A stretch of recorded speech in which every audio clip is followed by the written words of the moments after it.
All right. Hey, everybody. It's your cult boyfriend back again. I'm with Jacob and Jay from Style is Substance. What's up, gang? Cool. Yeah.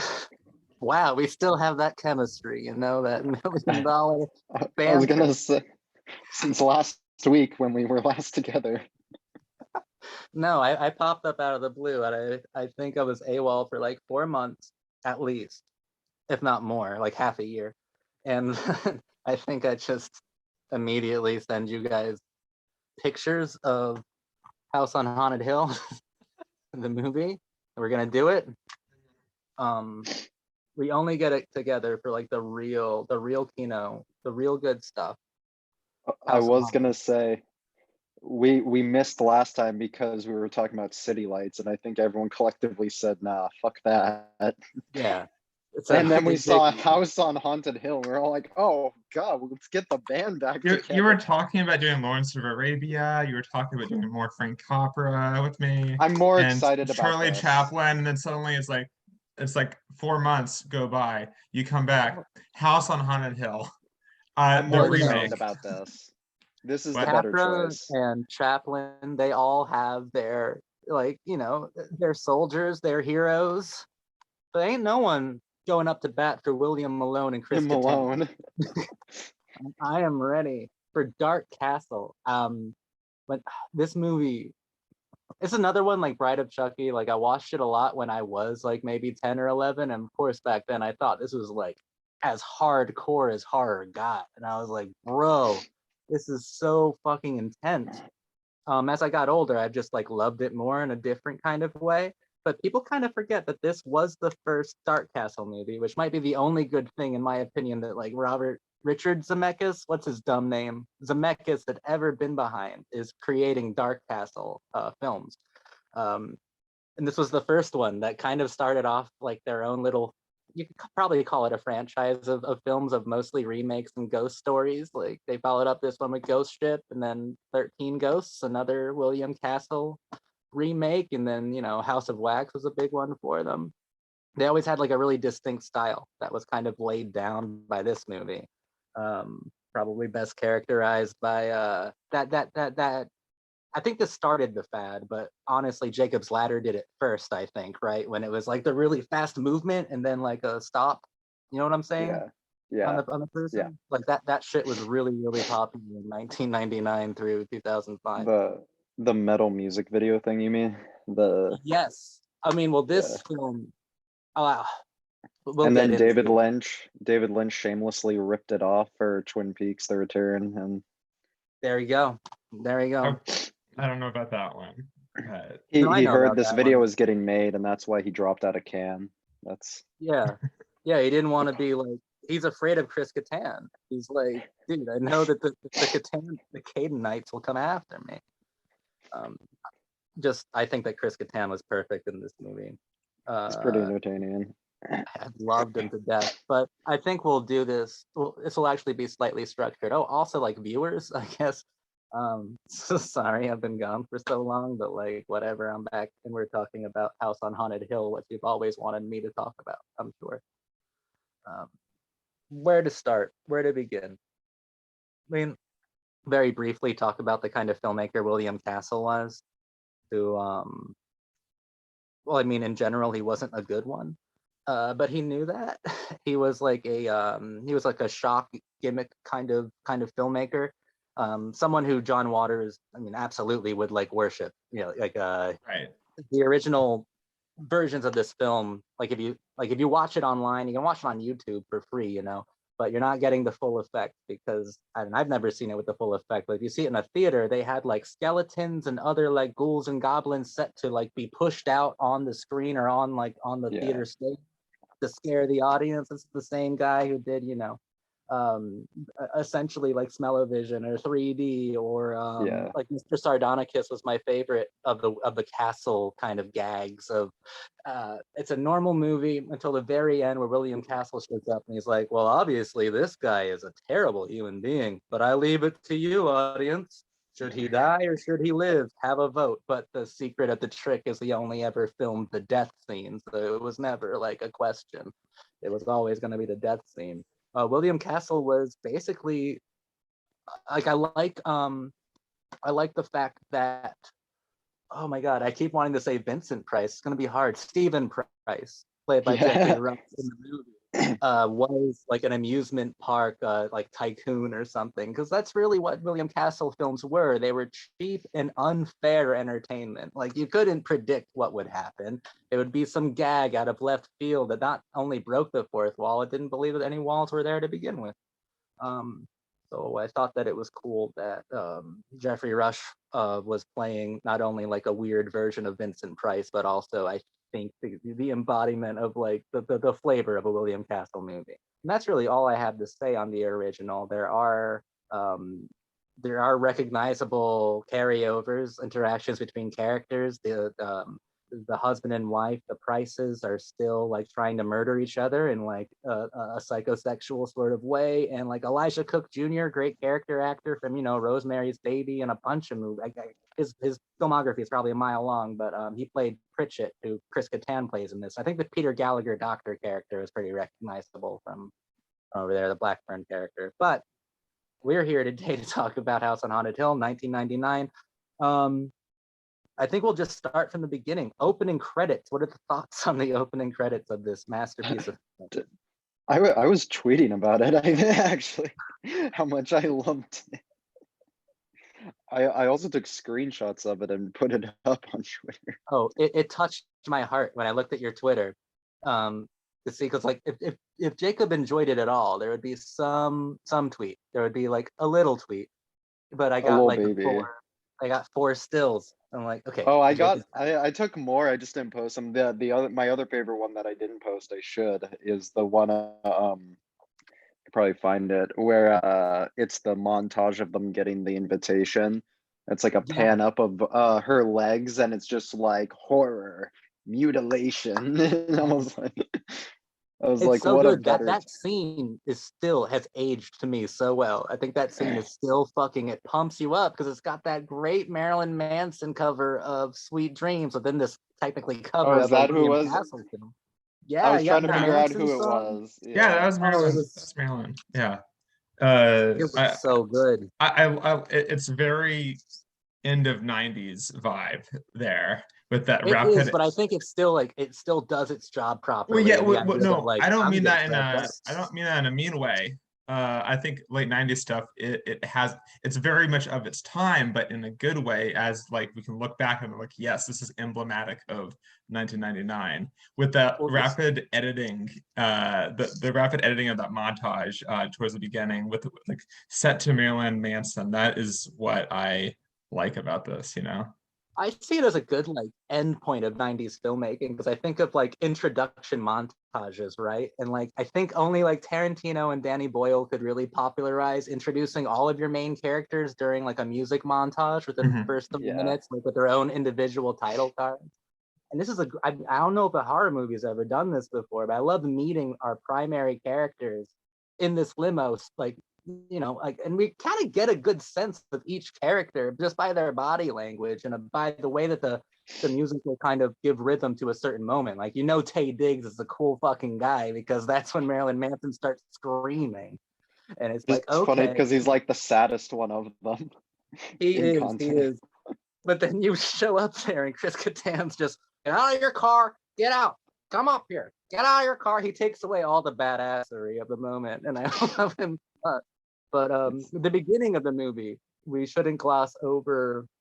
The opening credit sequence is awesome. And I think it really does establish that the movie it has a lot of digital effects or flourishes, but I think it has an equal and understated amount of like practical effects. And you can see that within the opening credits pretty well.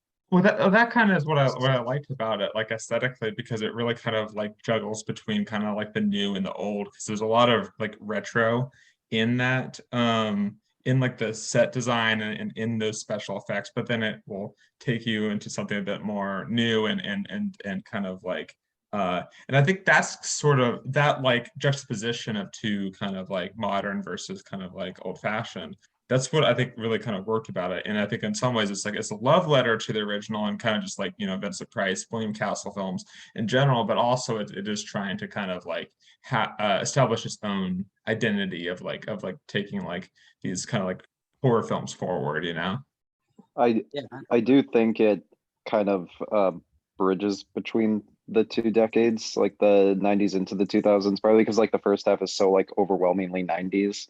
Mhm. Yeah. Even in its the extent of to which it's willing to like show violence, and then like as it goes on, it becomes increasingly like brutal in a way that was more common in the 2000s, I think. Yeah. I don't know how popular these two movies are here, but it did make me think mostly of like mostly because of like the metal flourishes or like Marilyn Manson like new metal thing, like Blair Witch 2 and Yes. House of a Thousand Corpses, just that kind of like it's kind of a parody of movies from like pre-70s horror, but then Hmm. also overwhelmingly like music video aesthetic, hyper violent.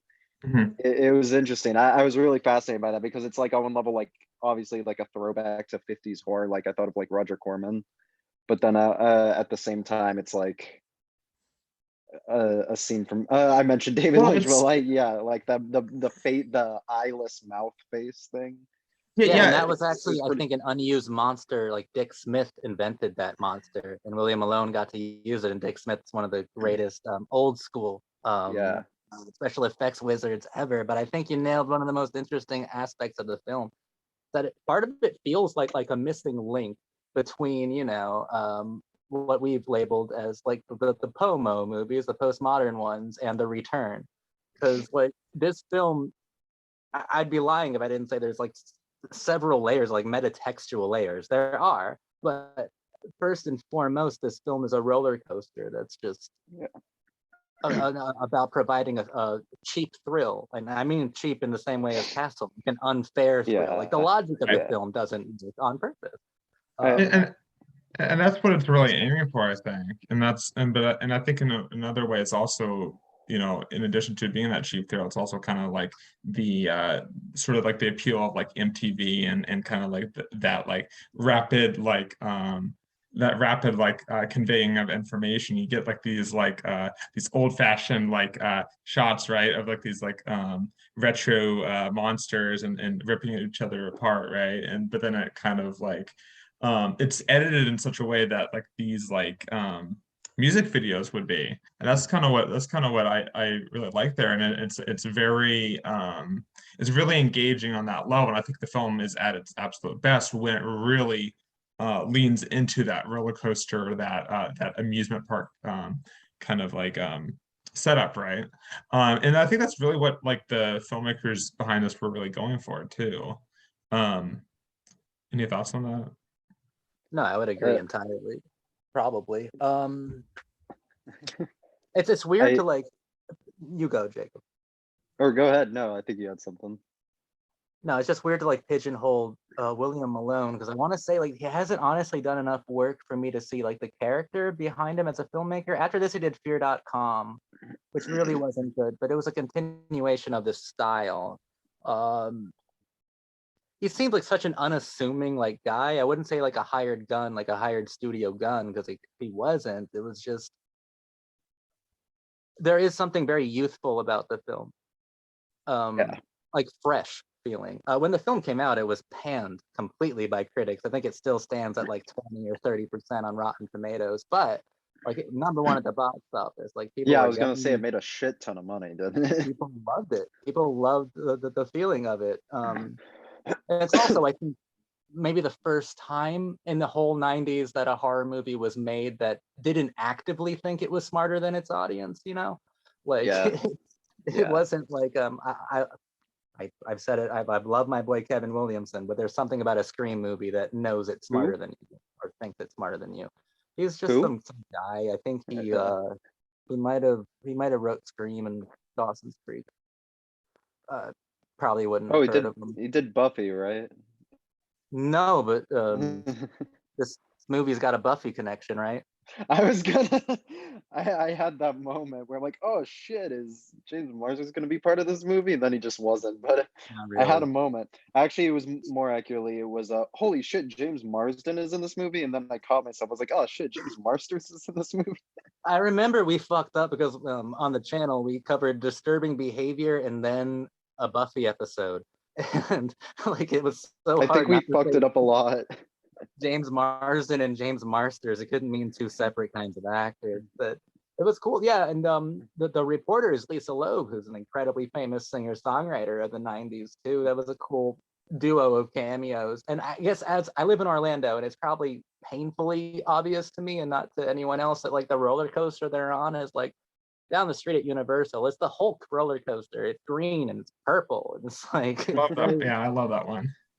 it's very fun that they were able to film there and use their roller coaster in a way that like implied doom. Like I Well, thought that was fun. I did love the visual gag of like the roller coaster like looking like it was falling apart, and they Yeah. were saying like something's wrong, and then there was something Yeah, I was completely expecting that insane. to go somewhere. Yeah, no, it's just like, oh no, man, the I water's was like, running. You uh, left the water running or I something. almost Like, and he's like, ah, shit. I almost forgot about that part. Like that it was It's really, really yeah. I thought funny. it was like that was like setting up like a Final Destination sequel or something. But no. No. Nope, every movie ripped off this one. But The James Marsters, yeah, he's jumping in the free fall as it's falling. It's pretty fun stuff.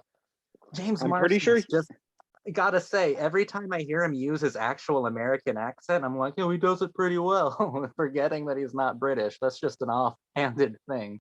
I always forget he's not fucking British. He's I'm pretty deeply sure he's American. like in between Buffy shoots in this movie because he's got the hair Yeah. too still. Yeah. But On right away you the see Jeffrey Rush is ready to have fun. Here's where things get really scary.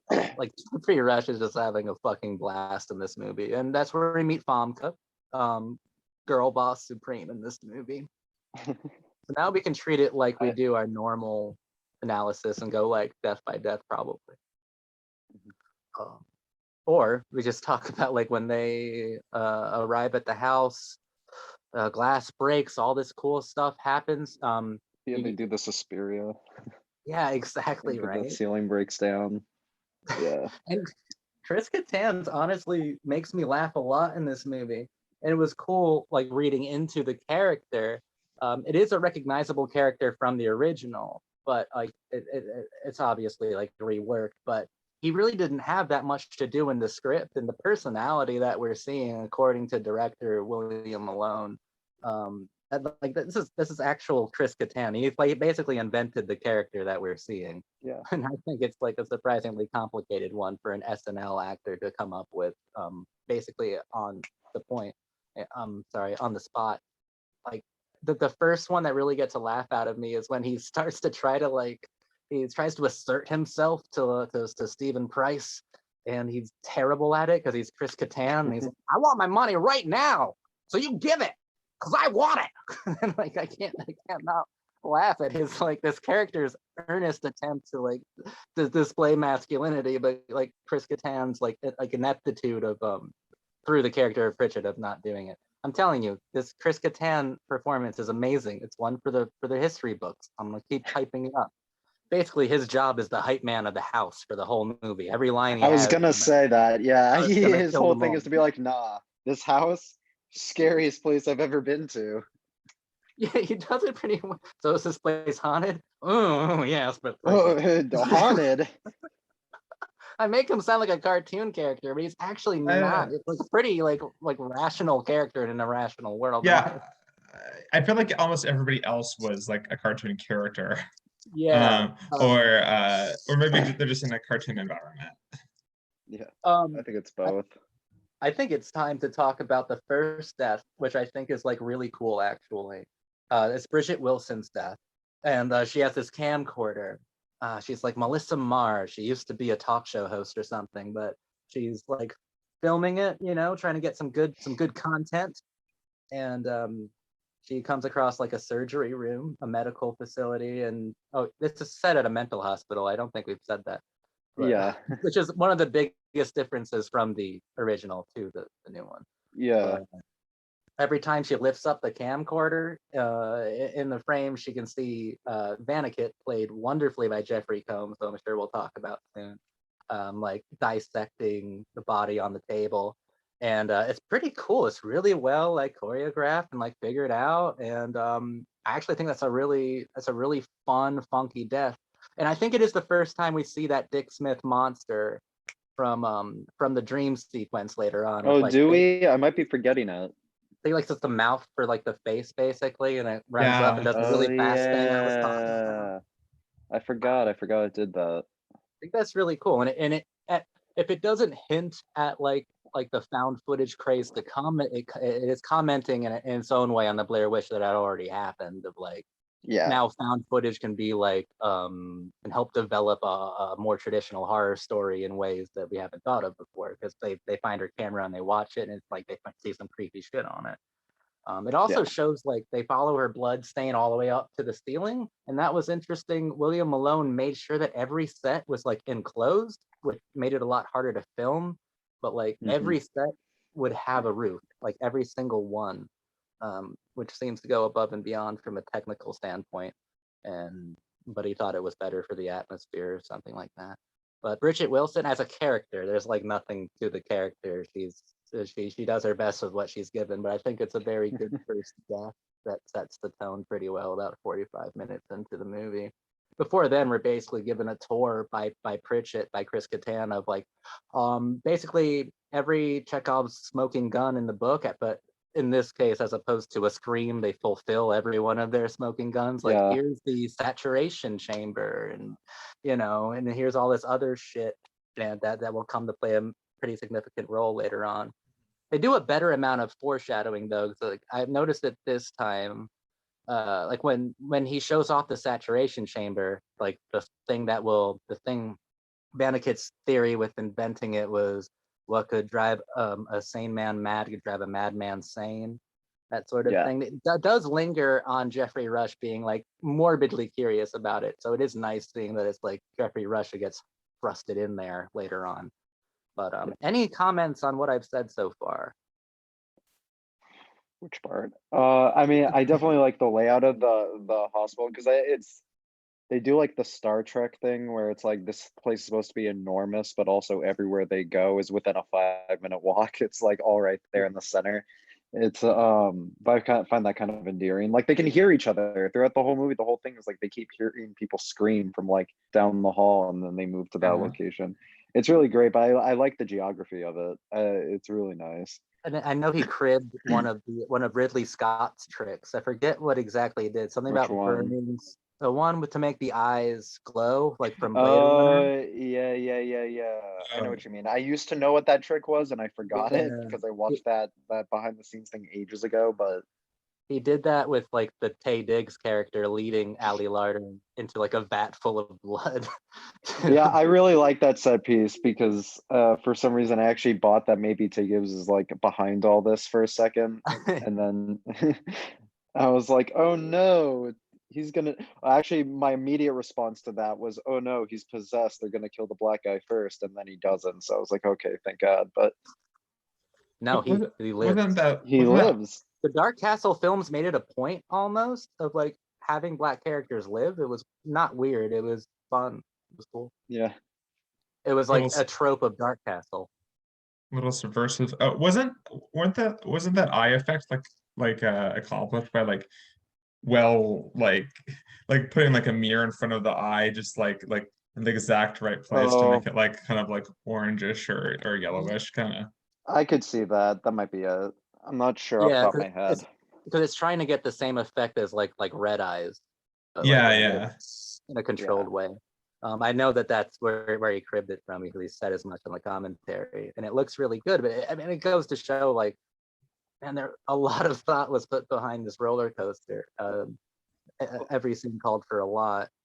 But I do love the character moments too. I know there's not a whole lot to them, but something thrills me about watching Jeffrey Rush and Famke Janssen, like hats off to her for being able to definitely the best. Those are the ones I like the most. I think like it's a good dynamic. Yeah, because I think she's like brings like this like this power to her, right? Like when Yes. she steps in the room, like she's the one that's like in control. But then like also Jeffrey Rush with that like that little Vincent Price thing that he was doing with that little like pencil thin mustache. That's really fun. He was I doing really some just great. I just enjoy the dynamic of both of them think the other is behind everything going on. Yeah, And and both of them that's are kind of right the to a central, certain extent. Like, yeah. Yeah, they're both right Yeah. and wrong. Yeah. but Considering it's a movie about like thrill ride masterminds, which is or like a meta thing about that. oh yeah, one of my favorite parts of the movie is like the trade-off of Jeffrey Rush going funky old house, ain't it? And then she does the same thing after she like I guess reloads her gun with real bullets and like almost shoots him Yeah, in the. It's really great. I just like Famke's a really great actor. I think she hadn't done much before this. It was like Goldeneye, right? And she's is able she to in like, Goldeneye? yeah, dude, that was her first major role I as a saw the movie femme like 8 fatale. years ago. She was the character like Ivana on the top. Like Oh her my character like god. pulverized men by crushing them with her thighs during sex. Like that was literally her character. Damn. So not the most dignified role, but it's still pretty Uh, cool. uh, But like Speak she's for here, yourself, like but she's meeting Jeffrey Rush on his level within these yeah, insane parameters of House on Haunted Hill, and yeah. if not outdoing him, meeting him at every step of the way. That Jeffrey Rush wants to go more and more crazy. She's right there, Yeah. like Well, more yeah, than capable. it's the clue thing. It's that the personalities are all, competing for the peak eccentricity, like they're the who can dominate the screen more in a given Exactly. scene. Yeah. Yeah. And Which I is would what I say, thought of most while watching this, by the way, was Clue, but I don't know if that's no, weird. there is a great deal of a Clue feel to this. I mean, it is a comedic movie deliberately as well. Oh yeah, But I viewed it mostly on that level until like the dream sequence, at which point I was like, oh, is Well, this is actually that's fucked up. which Like, I think is genuinely terrifying. So I want to say one more thing about Famke really quick, in that I think she's great, and her character is really interesting because um, House on Haunted Hill wasn't the only movie she did last year. We've actually talked about The Faculty, and she is one of the fucking craziest parts of that movie. oh Um, yeah. like she's really good, really underrated. Brought a lot to a lot of different roles. Yeah, Jeffrey Rush met his match in this one. It was pretty great. But now I think I don't think there is another death until after the dream sequence. Anyway, there's the fake out death of Famke, of Evelyn, which is Which is so really good. convoluted to follow logically. I love it. I love it. It's a mess, but yeah, I agree. It's awesome. Oh, I think it's great. I'm along for the roller coaster. It's like one of the best things about a roller coaster is that it is kind of unfair. Like there's no way you can be ready for every single turn because it operates at its own speed. Like I like I the that's do idea of think that. I do think a lot of this movie is unfair, but by design. I Exactly. actually could not follow the plot for at least the first 30 minutes. And I was like, why were these people picked? Why don't they know each other? And Oh, I gotta because be honest, the house I hacked into got the internet. yeah, I was gonna say I got to the end of the movie and I stopped. I was like, I think I missed the part where they explained that. No, the house just hacked into the internet and changed the guest list. It's the dumbest fucking reason I've ever heard. And then changed it to like the five spawns of the people who lived from the original massacre. Is that what it is? Okay. Yes. And like there is a part of logic that I was just talking to Jay about, like that works until it fails completely miserably. Like the two that live are Taye Diggs and Ali Larter. Ali Larter is not Jennifer Jensen. That's not who she is. She's pretending to be her. And Taye Diggs was adopted. So you're like, okay, they live because they're not actually related. But then you remember Jeffrey Rush's little fucking worker boy who gets his like brain ripped out from Drugstore Cowboy. And you're like, well, the logic is ruined again. You could have had a coherent. It could have been so coherent, but He it was just wasn't. an asshole. But I like it when the film is like no is like not coherent, right? I like it Mhm. that you're going on this roller coaster, but part of going on a roller coaster is that build up, it rises, it rises, it rises, and then suddenly, bam, you enter into this dream sequence. The dream sequence, though, hands down, in my opinion, the best part of the film. The blood is coming out of like all like the person's mouth, and like everything. I don't even know how to explain it. It's just, but because like it's really communicated visually above anything else. Like we have like these like ghosts and demons or whatever is going on. I don't know what's going on. Do you know what's going on? I think it's a genuinely terrifying moment. Yeah, it works. Before that, I kind of saw it as a comedy. And I guess I still do kind of see it as comical, but kind of a comical way of like, a throwback. A throwback. Right? But I think that the dream sequence is absolutely terrifying. It still holds up today, and it's just about. It's almost like Jeffrey Rush is being admitted into this hospital. It's about driving him insane, right? Because he comes out of it completely fucking bonkers, brain melted like a banana. Someone else talk about it. It was so good though. I felt like I understood the parameters of this movie's violence until that scene, and it's like a completely different. It's not even a different ballpark. It's like a different sport. It like goes into complete.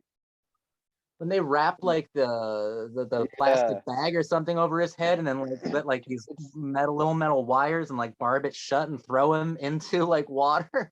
It's like completely different from the whole like Scream, Clue 90s aesthetic. Like I was like, for the first 40 minutes or so, I was like, this could probably with a few edits like play on TV, okay, or like even on like Adult Swim or something in the early 2000s. And then I got to that scene, I was like, what the fuck? Yeah, it just goes avant-garde on you, right? Like, which I suppose is common for the 90s to a point. Like I feel like a lot of the thing with 90s horror that I realized over the course of Zach's project is like a lot of the time their sense of like tonality is completely illogical. Like they'll have like this really teen centric, almost like teen TV centric like sense of drama, and then it'll just be like, what if we just cut off a guy's dick? Like, or they'll just show the most horror, like they'll just out of left field violence that just makes no sense. But I kind of appreciate that.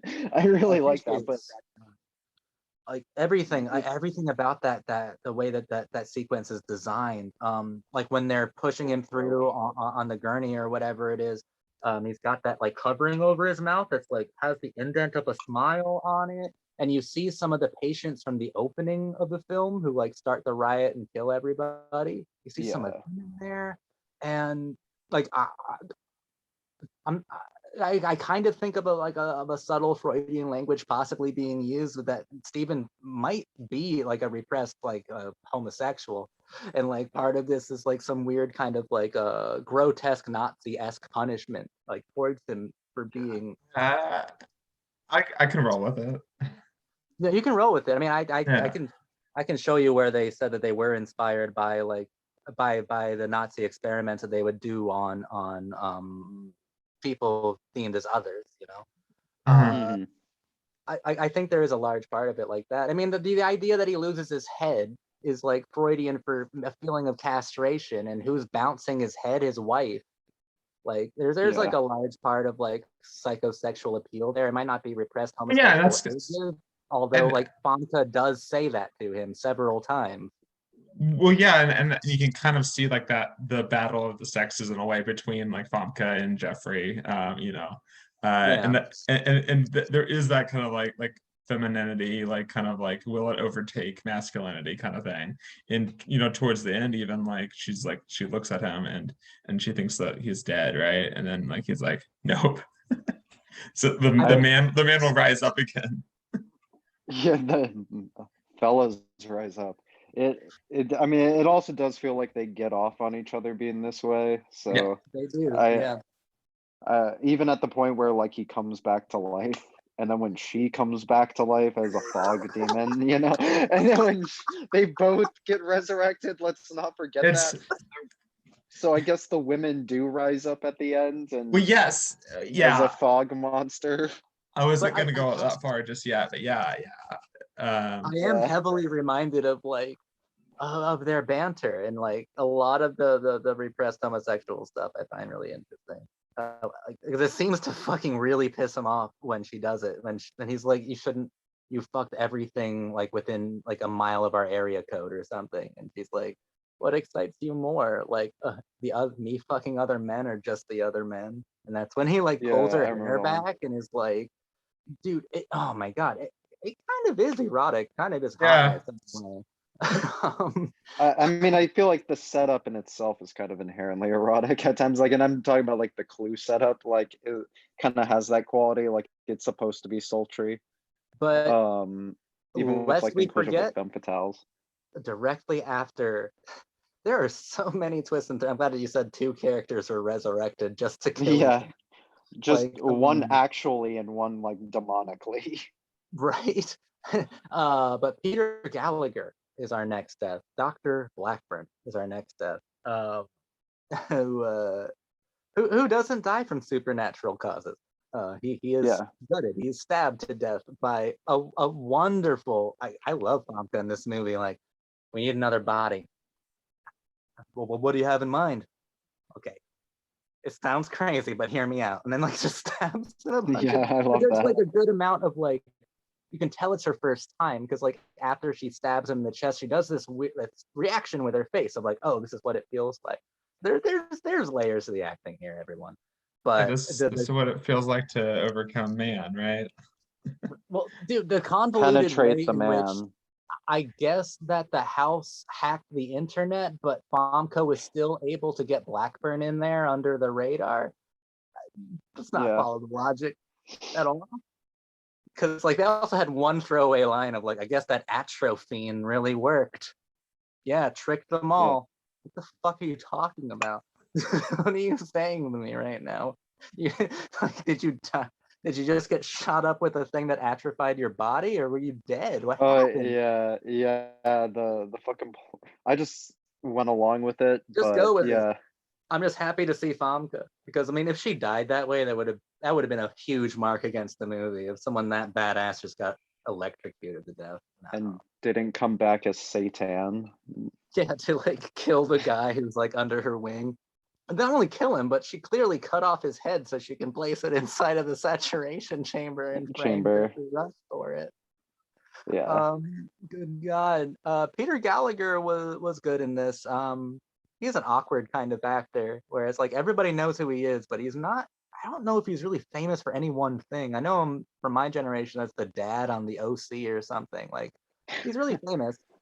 Uh, he was a big name during this time. I just don't exactly know what he was famous for, and I'm too lazy to ever look up Peter Gallagher. His eyebrows are wonderful; they're nice and bushy. But his performance was fine. I did like seeing him have fun taunting Jeffrey Rush outside of the saturation chamber of like, what? I can't hear you. What does this button do? Oh, and like torture him for no reason. Could have just left him in there. I enjoyed that though. It was fun to see him do a 180. Yeah, it was cool. And he played it really straight, really well. The film being unfair as it is, there's no way you could have guessed that. There's no like side glances shared between Famke and Oh Peter. no, it's the whole like they're just whatever this scene says is now like the ontology of this universe till the next scene changes it. It's just Oh, I do think there's a great Chris Kattan, and the only time he ever interacts with Famke is like, he's like, God, I wish I could get laid at least one time before I died. So, what, what are you up to? And like, she gives him a death glare, and he's like, yeah, me too, whatever. yeah, I love that. The other big laugh I get from Chris Kattan is when he's drinking scotch, and Tay Diggs is just, he's being unreasonable, honestly. Tay Diggs like asks him a question, and Chris Kattan just honestly just ignores it, just doesn't listen to it. So he smacks the glass out of his hand, and Chris Kattan's just like, everyone's like, whoa, but Chris Kattan's response is, that wasn't nice, not nice at all.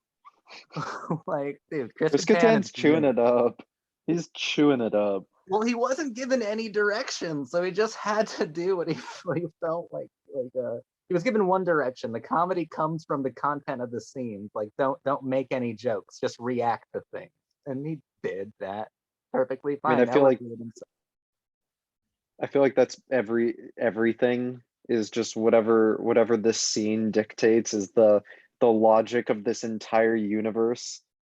We do have to keep in mind that Jeffrey Rush was up for an Oscar while they were filming this movie, and he, by all accounts, took the movie extremely seriously too. Like, he was having fun, but he wasn't like talking and having fun with everybody off set or whatever. He was always in the corner rehearsing his lines like it was Shakespeare.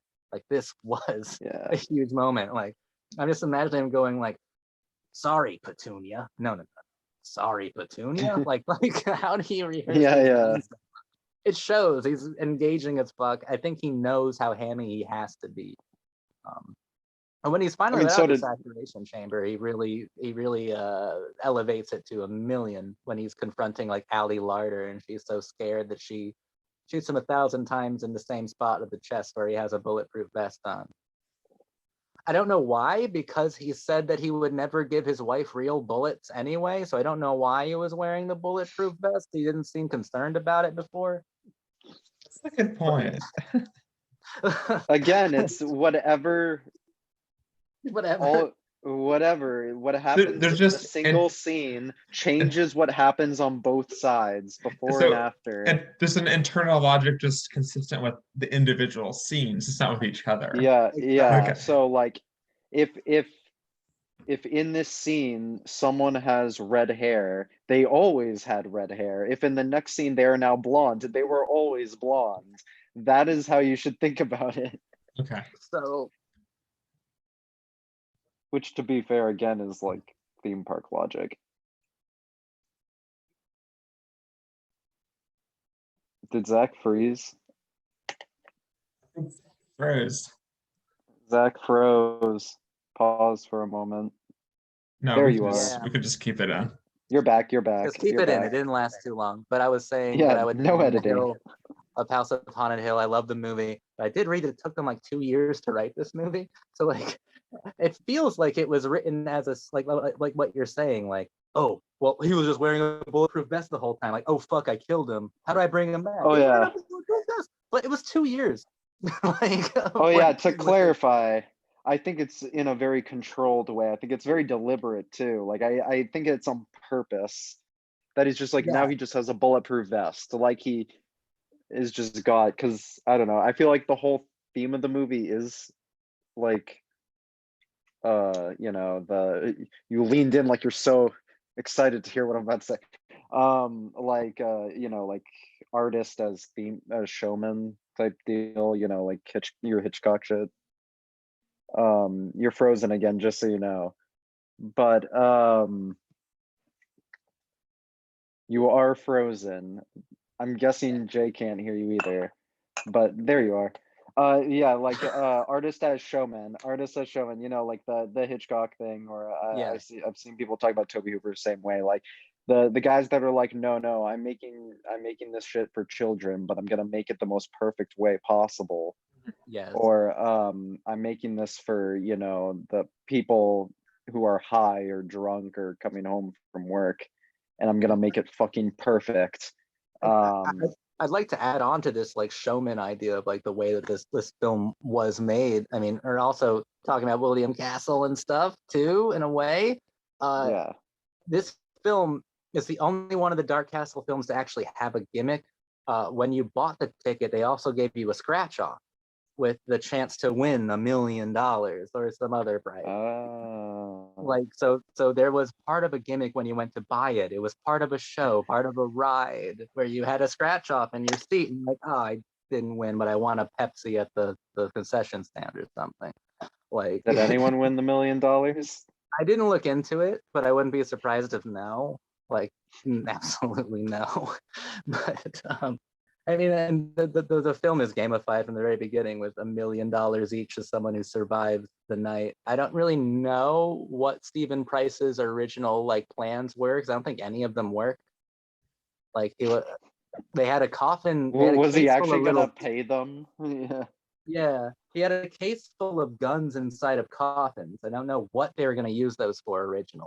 Like, it never came to be, and if they were all full of blanks anyway, like I don't know what his plans were.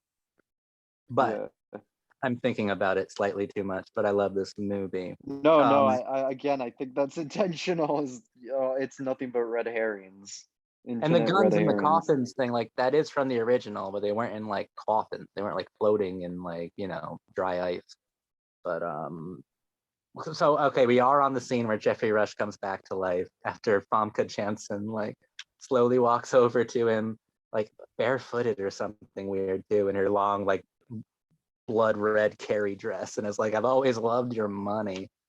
He comes back to life to like strangle her and go.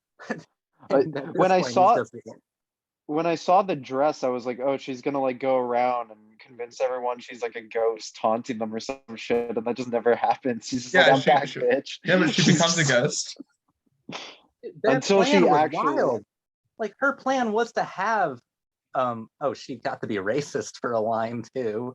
Puff Eddie shoot him, and like their plan was to have one of the guests kill Stephen Price because it was insane, you guys.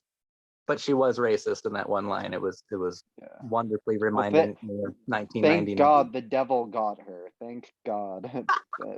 She was strangling her and like, okay, princess.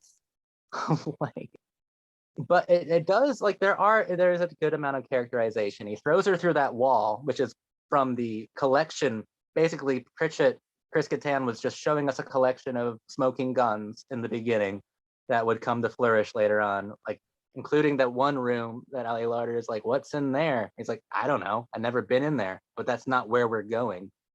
And like really, and then they walk away, and that's where Jeffrey Rush pushes her through, lets out the darkness in the house, which I appreciated it for being like Lovecraftian and stuff. But there's a cool moment of characterization when he throws his wife on the floor, and then he realizes the situation that they're in, like the absolutely supernatural situation they're in, where he turns Karen. He's like, no, come on, get up, like you need to leave this room immediately. But it grabs her just as she's like reaching for him. So there is a decent amount of love. Some people just want to kill each other. It's fine. Yeah. It's healthy. It works. But that's when the Lovecraftian darkness is released too. Chris Kattan is already hyped up as, you just wait till they release the darkness. That's the real bad guy. Woo! Well, that's why I love, like, it's like most of the movie is dedicated to two people who have separate plans. And then they're both killed by this third entity that's just the house had a plan. Yep. And then or it's not even a house. They call it, it's called, the movie's called House. It's not a house. No, it's not. I think it's a wonderfully 90s decision to make it a mental hospital.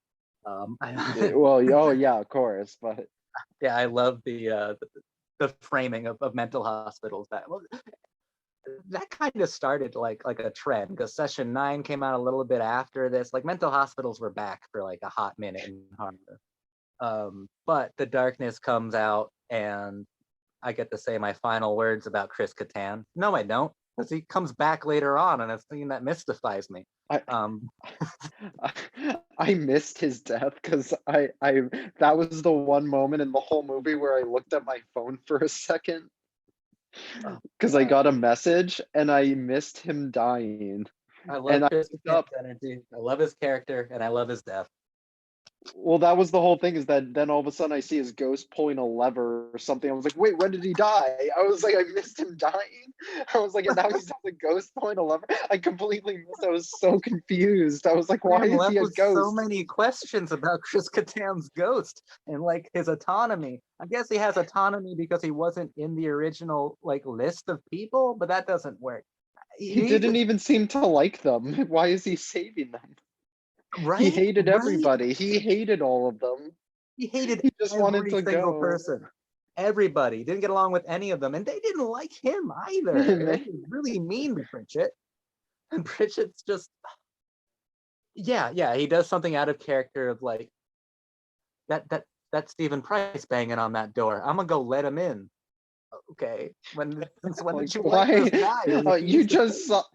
He still assumed he like killed somebody and decapitated him at that point. Like he was still under the impression. it pulls him in and he's gone. But the ghost thing.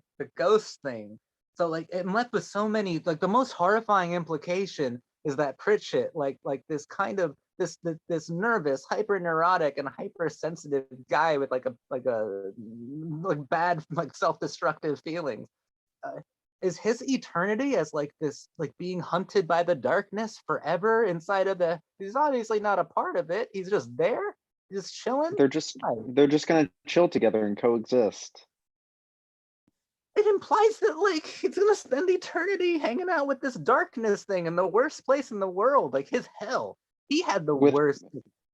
With Trice and his wife. He's the hero of the movie. He lifted up the door and let him out or whatever. Let's talk about Jeffrey Combs really quick. Jeffrey Combs plays Dr. Vannicut in this movie. There's not a single movie or TV show that's ever been made that hasn't been made better with the inclusion of Jeffrey Combs. I love Jeffrey Combs. Reanimator, Frighteners, a bunch of Star Trek. Dude, Jeffrey Combs is awesome. And it was really cool seeing him as Dr. Vannicut. I think he's the only one who came back for the bad direct-to-DVD sequel. But Jeffrey Combs is cool. I think there's yeah, there's some tension in the scenes that he was in. I think he really does bring like kind of this presence, but not like in a way that's like too much, you know. I think he plays it pretty well. Yeah, I agree.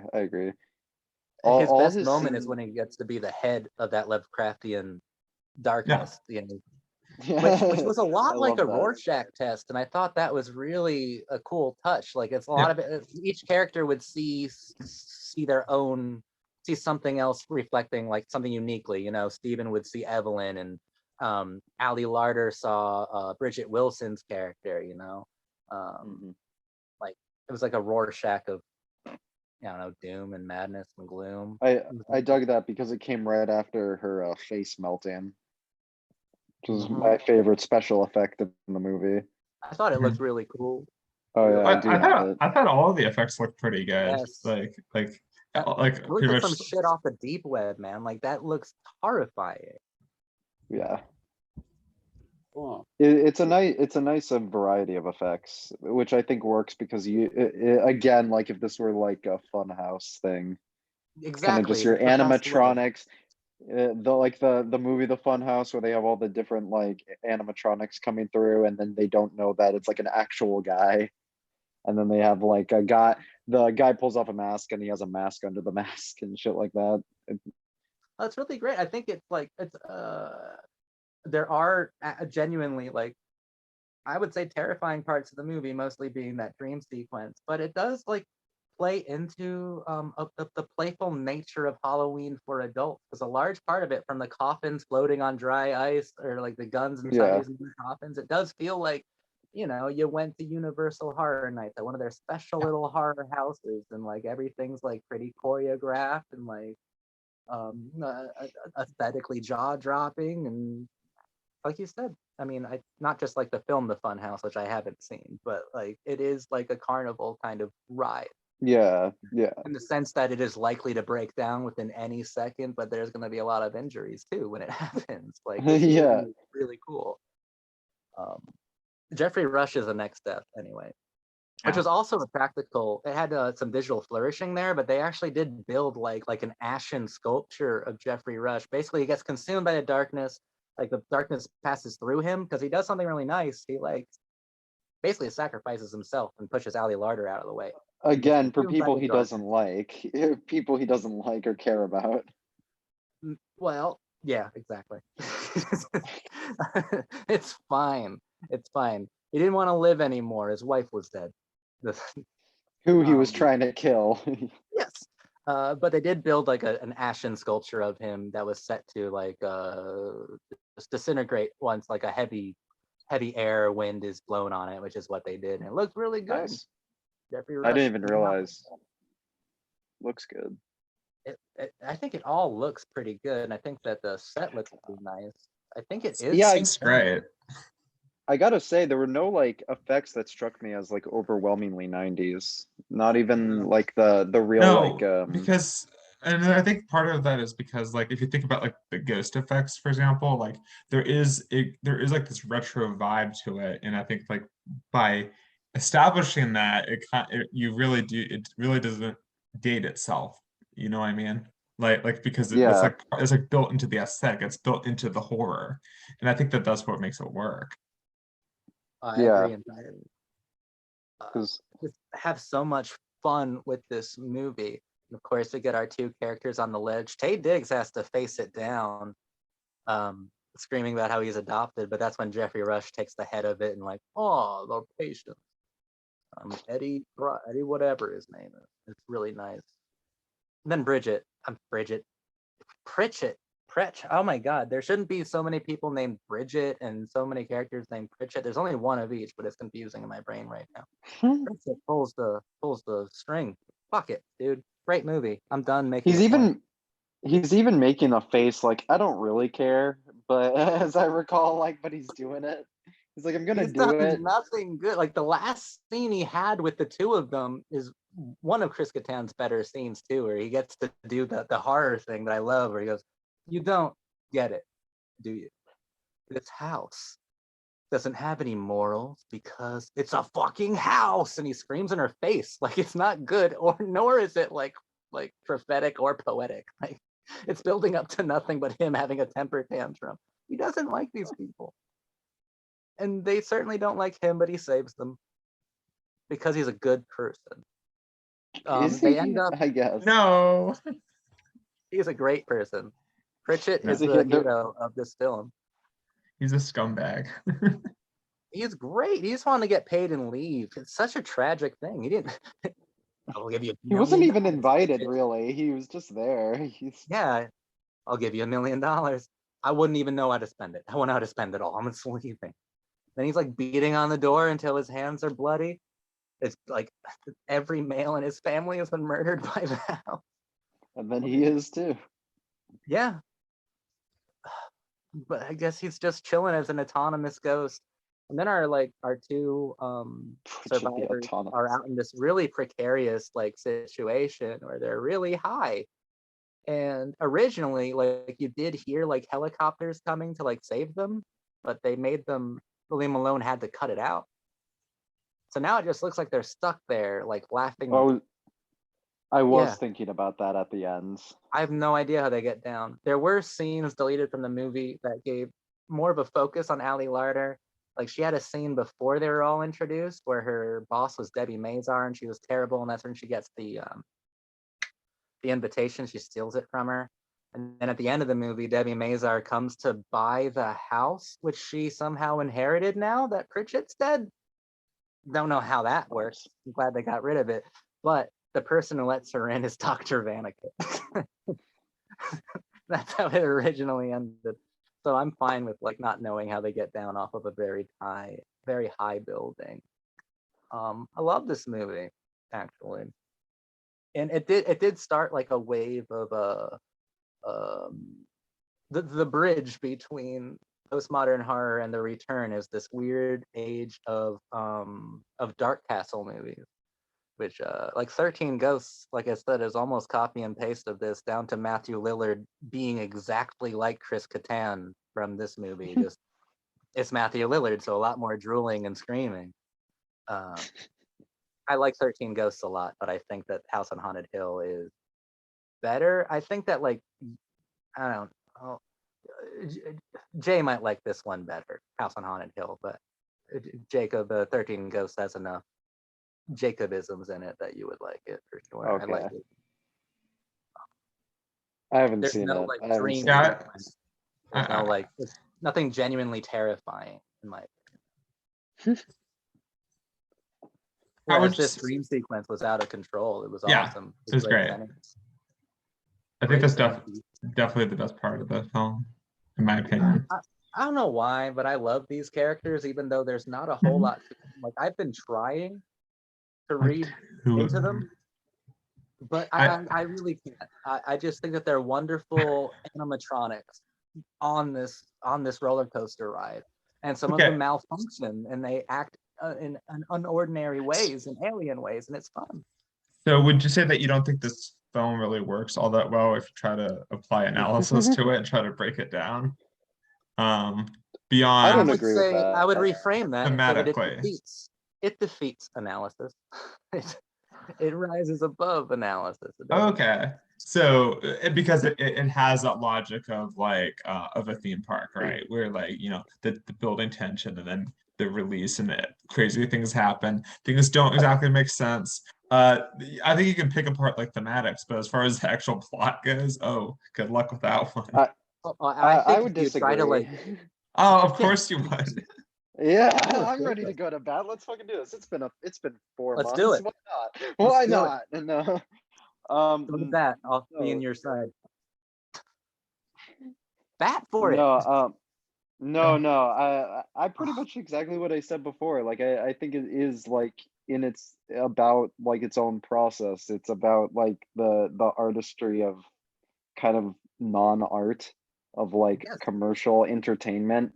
It's Yeah. about like the form of that. So it's about its own process. It's It's about its own process, and the scenes don't really work all that well Well, in no, because combination it's with about each other. internal logic of each scene, as long as the Oh, internal yeah. logic functions and has its effect. That's the In important the part. individual Is that scenes, but as a cohesive whole. Well, no, that makes it cohesive because if you go to one scene and he is suddenly wearing a bulletproof vest and you say immediately, "Oh shit, he was wearing a bulletproof vest. Damn it, he's alive." It worked. It worked. It doesn't matter. That's the point. If you get to that scene and you're like, why was he wearing? If you're on your first viewing as a first time viewer watching this and saying, why the fuck is he wearing a bulletproof vest? It doesn't work. Yep. But you don't do that. You go, what the fuck? He was wearing a vest. Oh my god, he's alive. Drama. And Yeah, I mean, like I'm not gonna be like too picky about like plot holes or anything, but what I'm saying is like I think like the individual scenes, like they want to put, they're all, but as far as like structuring it as a film altogether, I mean, I don't know. Well, I do think it sets at times this it up in works. the At times it opening. works. Like, yeah, I mean, It at does times set it it up in works. the opening. Because Yeah. everything with the roller coaster to me sets that up as like the attitude it expects you to go in with for the rest of the Okay. movie. So I think it's very much intentional, especially considering they rewrote him as a theme park mogul. Exactly. And he's doing a fucking Vincent Price impersonation of all things. Even Price. Yeah, like of all things, he's a Vincent Price impersonator who's rewritten as a roller coaster mogul, but he's supposed to be like an artist. He's supposed to be like any like industry film guy, he's supposed to be a Hitchcock, but he's like actually at the bottom, which I think is a funny joke, is that like all these guys amount to is theme park attendants, which is I think an endearing self deprecating joke. But then in the end, this is just a theme park movie. Yeah, all movies are theme park movies. Yeah, which is actually that's kind of what I think it's getting at, or at least in terms of Hollywood and genre. Because I think I've seen people write whole books about directors who are just like, bro, I make movies for kids, and it's the John Ford thing where Peter Bogdanovich is begging him to just answer a question, and he's just like, I simply point the camera at the scene and I shoot it. It's kind of that energy to me, but in a more kind of like considering the era, considering we're talking about like 90s, it makes sense to me in context, especially again because following this we were going to get stuff like House of a Thousand Corpses, which kind of just said, all right, fuck it then. If that's what we are, then fuck it. Zombie did it better. Neither here nor there. But do you think that but I don't think Zombie did it better. Zombie didn't have to work within the parameters of it actually being a studio Hollywood movie. There's no way they could make. He had more control. He had more control as an artist. He could do what he wanted. Maybe part of the beauty of a roller coaster movie. Part of the beauty of a roller coaster movie is constraints. Everything Zombie did in the 2000s is notoriously a horrible experience for him. Okay. Yeah. It's a horrible experience for a lot of his audience too. So. But got him. But what I mean is like he didn't really have control in. Oh really? I haven't really looked into most of his movies. I don't know. I think Halloween. I think the Halloween films had a bit too much control. We'll House talk of a about this Thousand later, but Corpses. they didn't. He had control in House of a Thousand Corpses. Oh yeah, I think they got on his ass more near the end of production, like, or when post Yeah, when production he was like starting. Yeah, but ended it that's what I'm 10 different times. Like, yeah, probably. Yeah, yeah, and but then that's what I'm talking about. I'm did talking a about lot of Thousand cutting. Corpses, and then Yeah, Why are you? I mean, No, this. it's because yeah. that follows the roller coaster format, Zach. That's No, why. it doesn't at Well, all. actually, I It would say it does. doesn't. I would agree with Zach. Actually, I would agree with Zach. It You're just doesn't being really. contrarian now. The whole No, time when I was watching this film, I was thinking, oh, okay, this reminds me of House of a Thousand Corpses. oh, they do remind me of each other, but I don't think it's exactly Not, going for not that. But I I do didn't think they're say it's similar. exactly the same thing because they're different movies. So good to be back. So Hmm. it's like I never They're left. they're It's, different. it's like, They're different movies.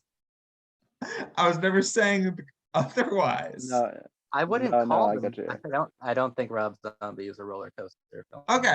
filmmaker. Okay. That's more my point. That's more my point, is that I think Okay. they're similar, but I don't think he's going for that.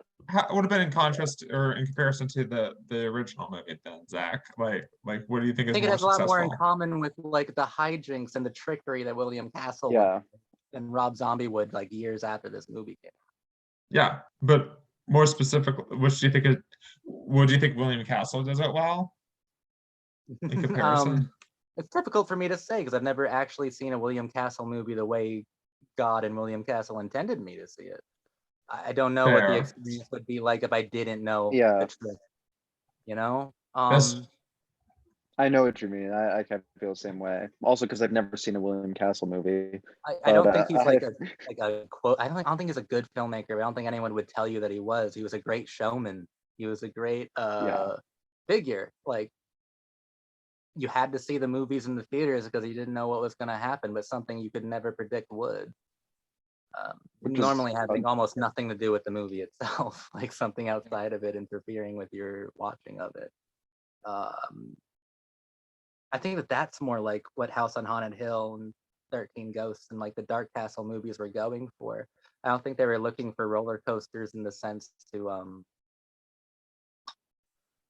it's like there's a certain unfairness to it, but there's not a lot. It's always playful, though.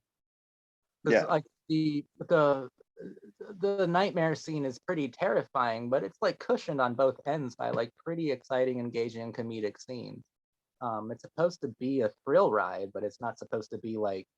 I feel like Rob Zombie wants to make an audience hyperventilate sometimes, and yeah, it's a controlled roller coaster. yeah. Rob Zombie doesn't seem to. He I doesn't demonstrate a lot of control. well, I feel like the easiest way to distinguish them is that Rob Zombie just wants to have like actual themes within the text, whereas the theme of this is its own process and its own I was motive. gonna say that, but I didn't want it to sound like a compliment for Rob. Yeah, I knew you were dancing around it. That's why I wanted to just But one say of the it. primary differences is there's no like true thematic texture to the Dark Well, Castle movie, whereas like yeah, you can piece apart a Rob Zombie film and you can talk about characters yeah. and their reactions and what they actually mean or represent. Jay's losing that's it. what I was saying Jay's losing about it, but I was saying like House its on Haunted own. Hill. That's what I was Jay's losing saying. it, but what I meant was like that its own process is its theme. It's not like a text. It's not like something in the screenplay. It's not something in the dialogue. It's something in the way Yes. you watch it. It's just where the theme is derived from. I believe that Which the is, I think, characters, so far as they are characters, are more like animatronics on a theme ride. Like they are there to be engaged with as an audience member. They are there to help. They're there better to excite understand us. content. What was Yeah. it? which They're there to excite us. They're there for us to look at and think, oh, that's cool, and then move on with our lives. Yeah, essentially. And I don't necessarily view that as a compliment to the film. I think it's sort of a cheap I thrill think ride. it does. I mean, this is I mean, it is what it is. I just don't know what I'm supposed to really get all that much out of that beyond just like as a thrill ride. Okay. But I'm Now also what? not sure. I think it's like a weird that's like a weird 90s thing though too. Like this is a horror film without any sense of pretension. This is like a horror film that doesn't even beg you to look That's too deep true. into it. And this is an era where, and I love the horror movies of the time, but like I was saying earlier, like like I don't know.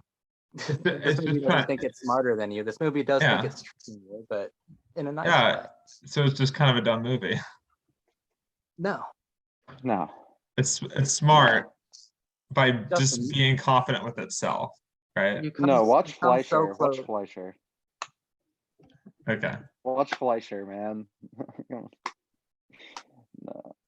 Man, you Got come it. so close to understanding, and then I see that you're still miles away from this intellectual level that Jacob and I are True. at. Oh well.